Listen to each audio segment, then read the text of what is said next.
We have apologised for the mistakes that we made in our historic sanctions regime. And I'm happy again to repeat those apologies. And we are talking about a period some time ago, so in the 2001 to 2007 period. And absolutely, I take your point that our values, I think, rolled out effectively initially in 2003 and started to be measured from that point.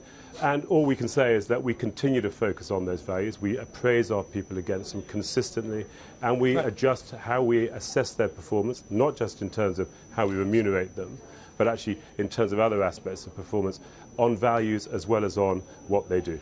If we take, for example, now the EU's proposal, the EC's proposed bonus restrictions, and you tie it in with the Swiss vote on corporate pay, I'm assuming that Standard Chartered is against the EC's proposals on limiting bonuses in the formula that they're putting forward. Absolutely, we think that the measures will hurt or damage the competitiveness of EU-located banks.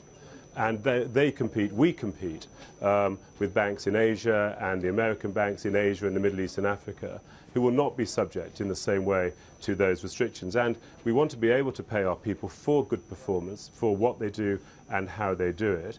And so I think the concern here is actually what does it do for the competitiveness of banks located in the EU. And over 95% of Standard Chartered staff are located outside the EU. So obviously, if these rules come in, you will abide by them. You'll have to, as indeed all banks. Do you fear if the EU rules come in, it will put European institutions, basically, you will turn around at board meetings and say, let's move as much as we can, or let's keep the lowest minimum necessary in Europe, and we'll put the rest elsewhere?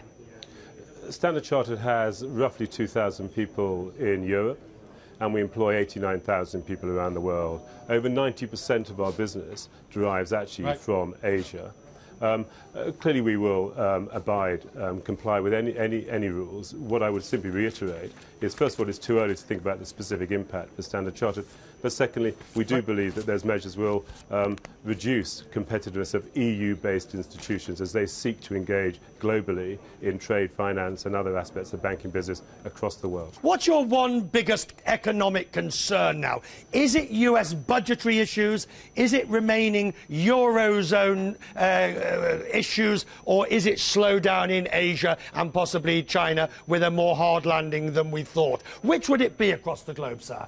I don't think I would highlight any of those. However, as an individual, I think all of those are very relevant and we need to watch them. I would also add one, which is the impact of regulation, and to make sure that regulation doesn't impede economic growth.